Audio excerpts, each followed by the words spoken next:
really thought about trying this instrumentally. You could see what just happened there was at the beginning. I tried to start the melody. I thought, oh shoot, this is getting too low. But look.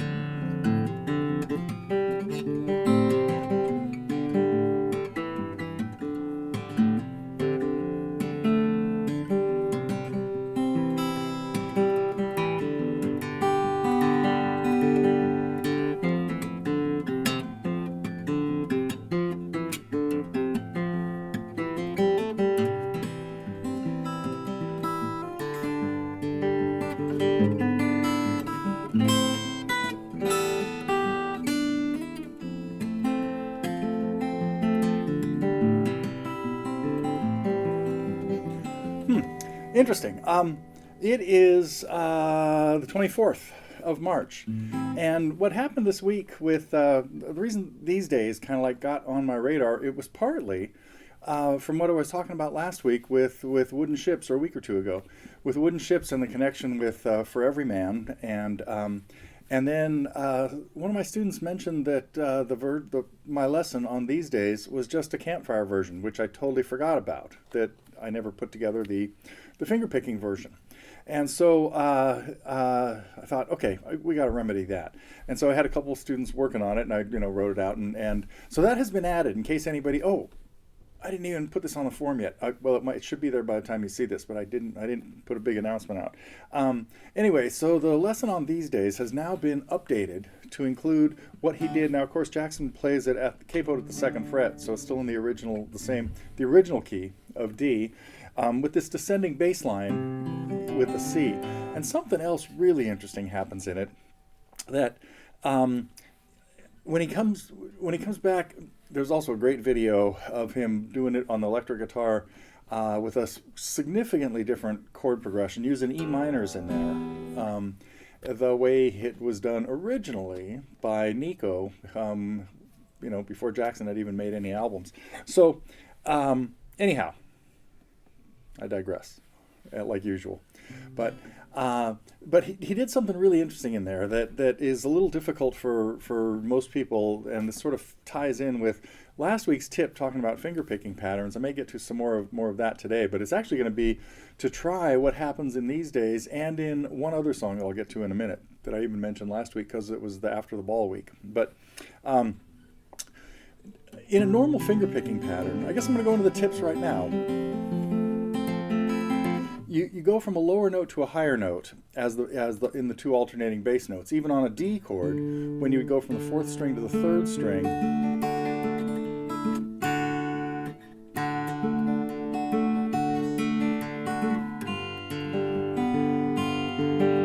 Anyway, good example there. Of course, in brain damage, of how it works on a D chord. But what Jackson does in these days at one point, when he comes back to a C chord after a few of the main phrases, which has got the descending bass thing, and he gets to a C chord but plays the bass what I call upside down, meaning the higher note first. Going from the 4th string to the 6th, so he's not even using a C in the bass at all, going from E down to G. And most of my students, when we try to do something like this, find it difficult. But that carries over really nicely into the G chord, where he has this ascending line from what is now the first bass note, from D to E to F, giving it a G7 sound. So there's some good challenges in there in the lesson on these days. So I hope some of you get a chance to check it out. Which also led me to, I had a couple other students working on another song that is famous and notorious, and again, here's the After the Ball connection, for having upside down bass parts. And that is...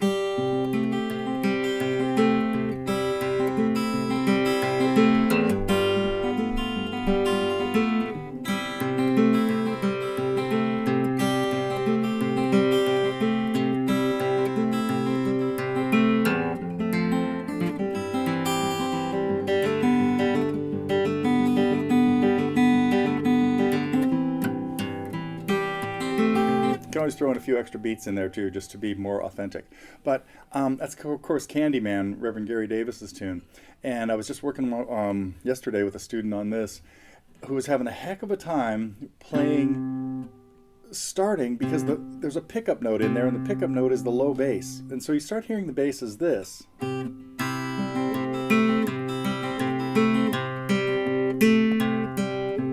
1, 2, 3, 4, 1, 2, 3, 4.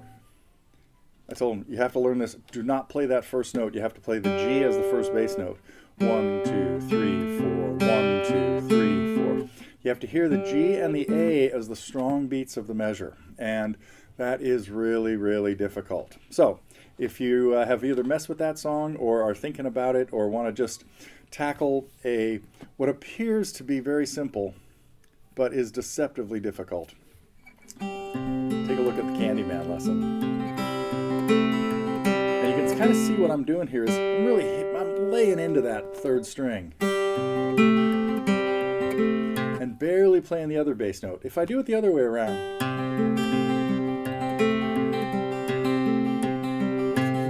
if I keep hitting that C hard, man, you get lost with what beat we're on. Okay, I think that's it for the tips today. Oh no, I had one more. I'll get to that. I want to talk about arpeggio patterns, but I got a few other quick little announcements. That's actually about it. That's about all I have to say today, except for got a few new cool tunes coming up. Nesh is working on an Elton John tune that to add to our Elton collection, and he just does have some great songs that make great acoustic guitar songs. There's a chorus of them.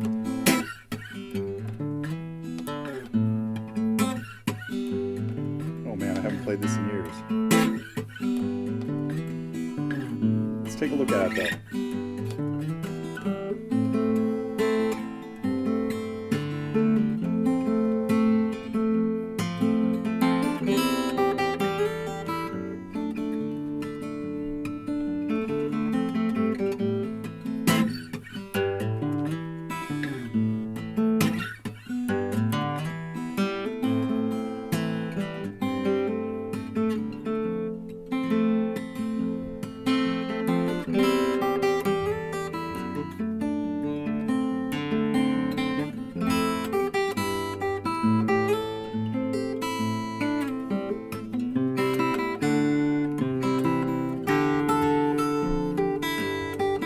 That's a weird progression there. C to D, right?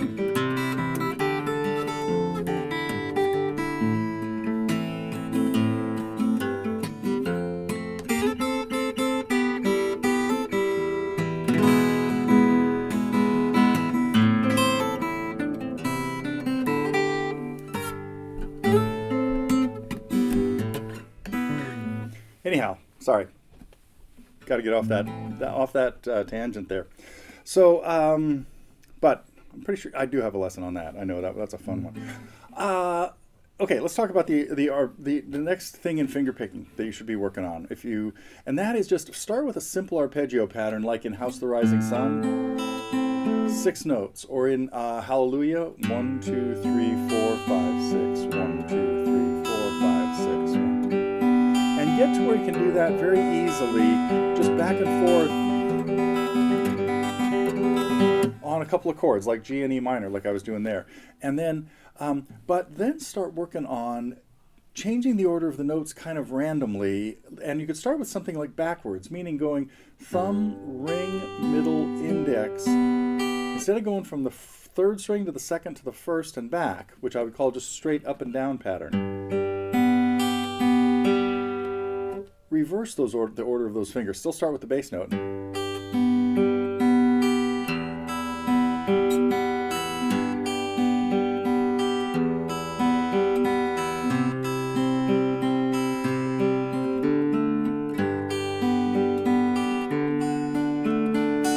So, good exercises to just get more control over your fingers. Work on a 6-note arpeggio pattern, but change the order of your fingers. Now, then you could even make them random.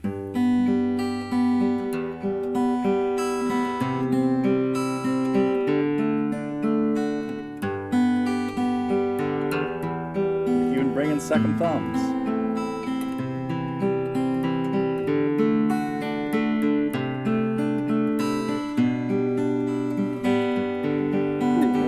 Lightfoot song.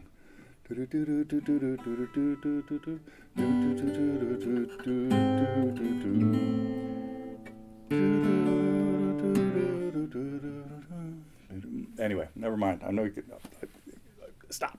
Okay, the last thing I want to talk about is we have just a little hint of something coming up, because we are working on a plan to. A lot of people really enjoy getting packs of songs. I've found out, we put out a lot of new ones lately, and they seem to be. I keep getting asked for more. Could we put one together that had this or that in it? And so we're working on a plan to have you suggest ideas of 6-packs that, and what I'm looking for here is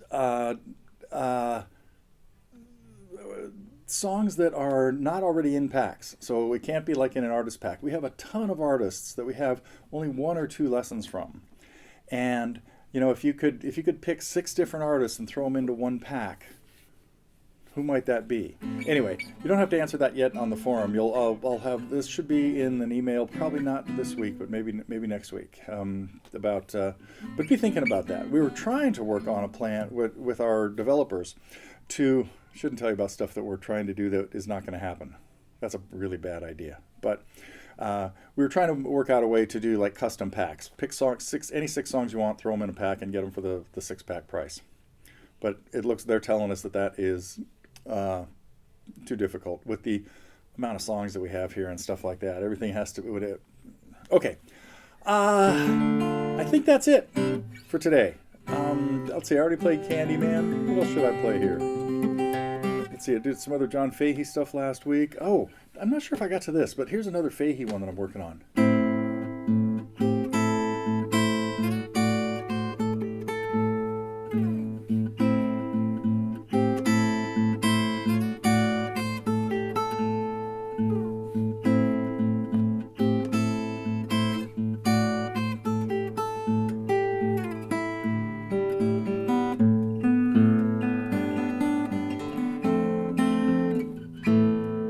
Something like with some fancy link.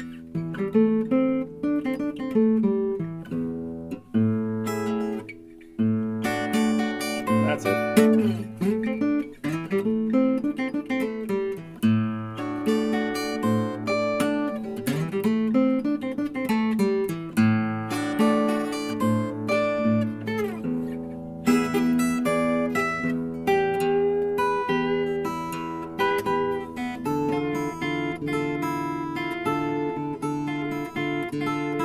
Shouldn't have bent that note.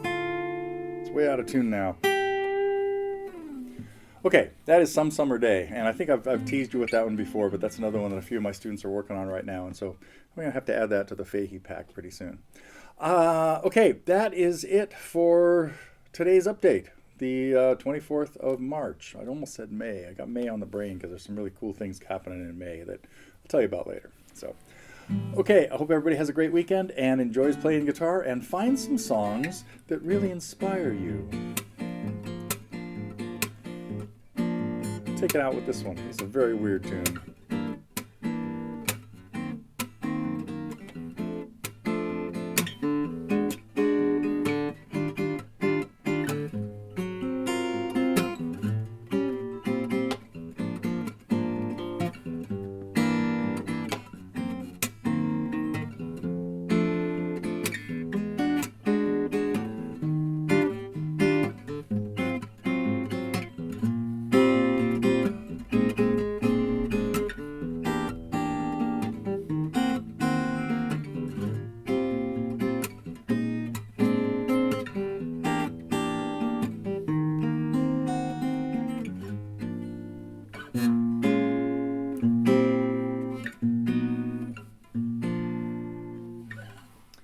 More on that next week.